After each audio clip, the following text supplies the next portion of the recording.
Hi, I'm Andrei Minkov. I'm the founder of Trademark Factory. In more than 20 years that I've been working in the field of intellectual property, I've helped thousands of business owners protect their ideas, creativity, and brands. And guess what? I figured out that there are only two types of business owners out there. The first group treats their business as a hobby.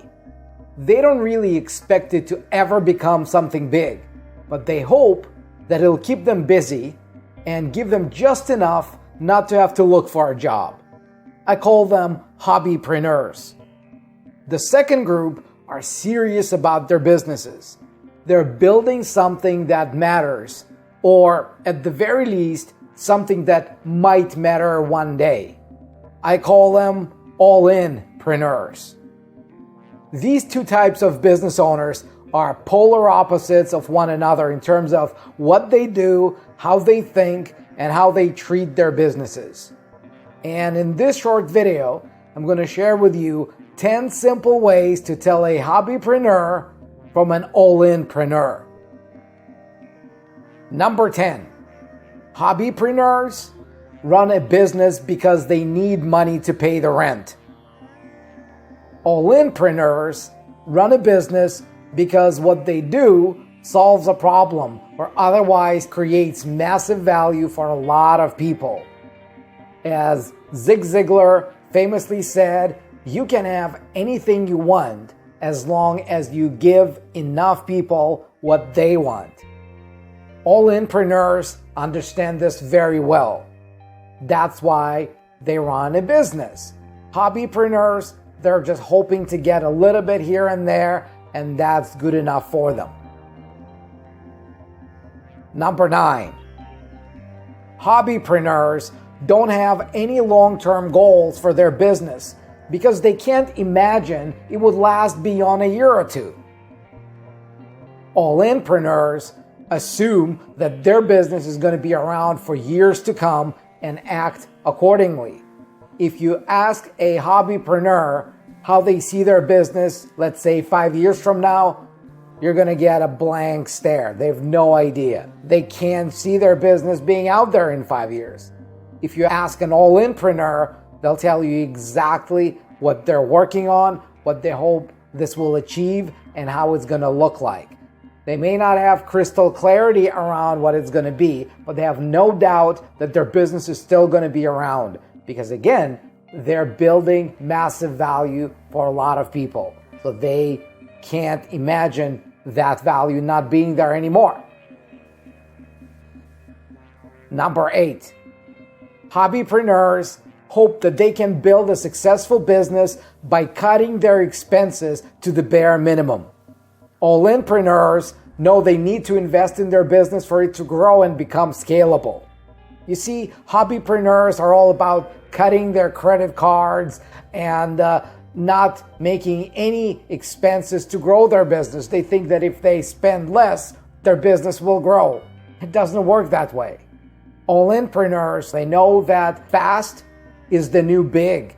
And the only way to grow fast is to find the resources to get a lot of people to know that they exist. And you have to invest for that. That's how they grow their business. Number 7, hobbypreneurs look at success as a fluke. It always catches them by surprise. All-in-preneurs look at success as an inevitable result of systematic execution of good ideas. The thing you hear from hobbypreneurs all the time is, wow, looks like this works. With all-in-preneurs, it's more about, we made this work. Number 6, hobbypreneurs are always looking for shortcuts and miracle workers to come and save their business. All-in-preneurs don't believe in miracles and silver bullets. They believe in consistently growing their most important KPIs. You see, hobbypreneurs believe that there could be one small thing, one little lever you have to push, that if you found it, your business would go from 0 to hero overnight. It never happens. There are a lot of levers. There are a lot of things you have to do to build a successful business, and it doesn't happen overnight. Every overnight success is years in the making. Number 5, hobbypreneurs are waiting for everything to align perfectly before they'd be ready to commit to their business. All-In-Preneurs commit first and work hard on making the best of every chance they got. When was the last time everything aligned in your life perfectly?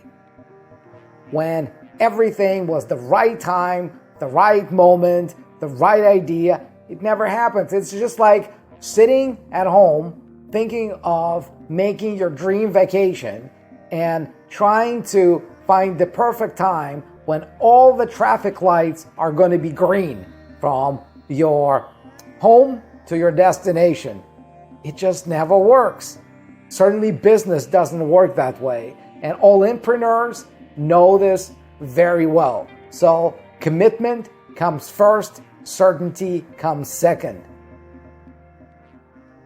Number 4, hobbypreneurs procrastinate all the time because their biggest fear is to fail.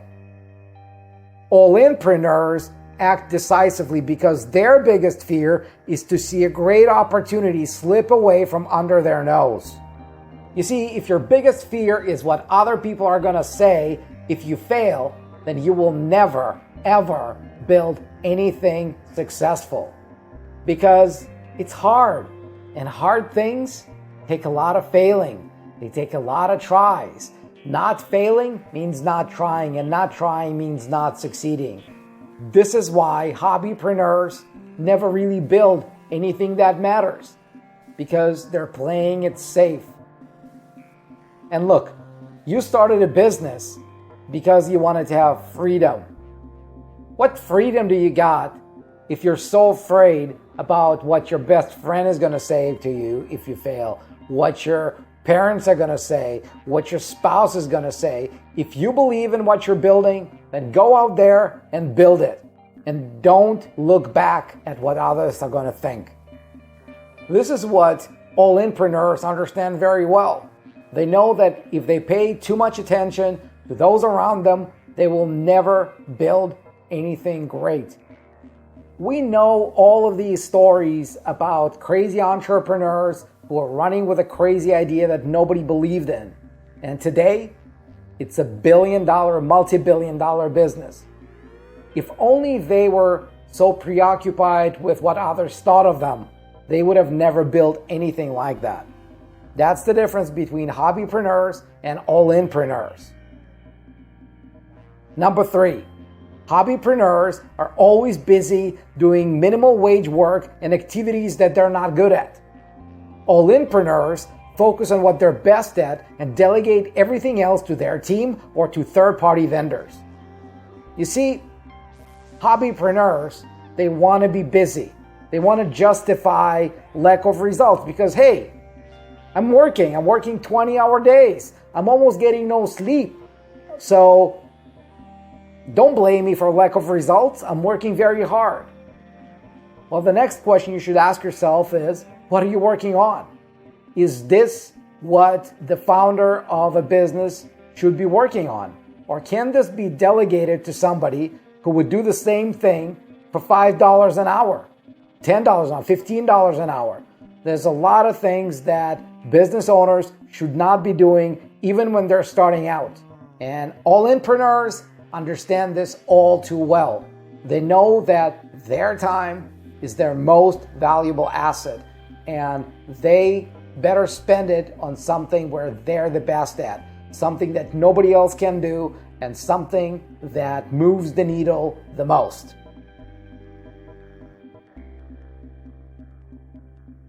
Number 2, hobbypreneurs use lack of money as an excuse for not doing what they know they need to do to make their business successful.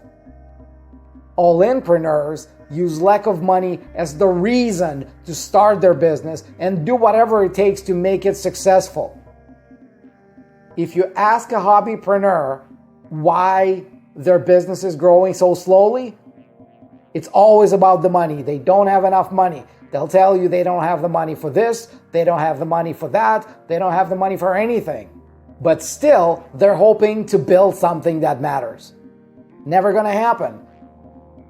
With All-In-Preneurs, lack of money is the fuel that drives them.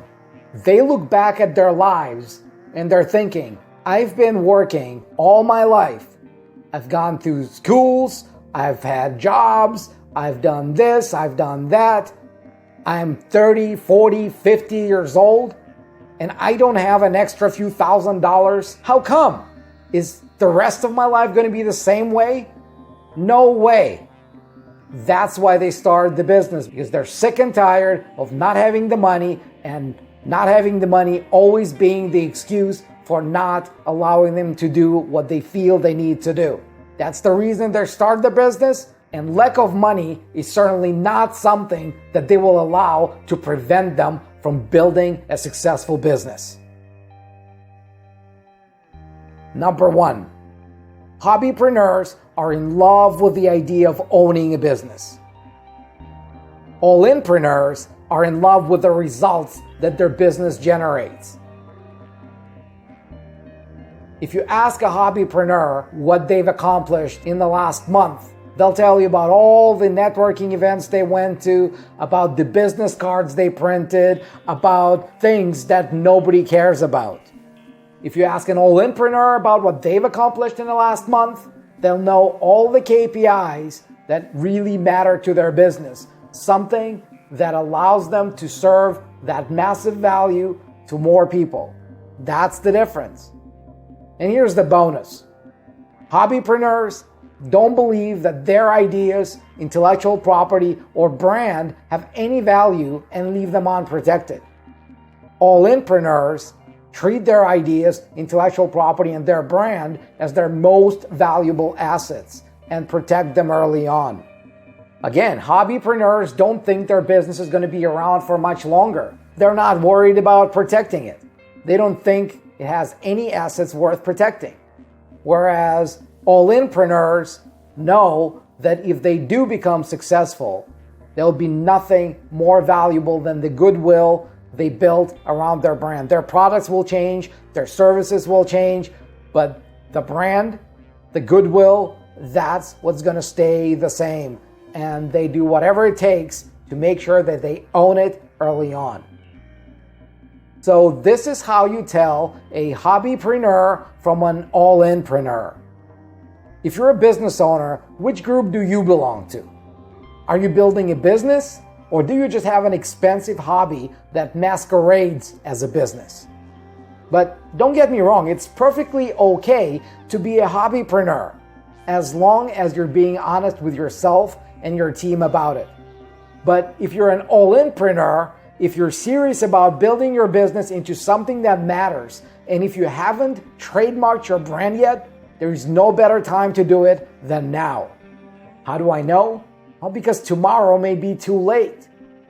So if you're serious about your brand, go to trademarkfactory.com and book a free call with our strategy advisors. They will help you craft your brand success plan and see how trademarking fits your business goals. Look, the call is free. Protecting your precious brand before someone steals it from you is priceless. Book your call right now, and I'll see you in the next video.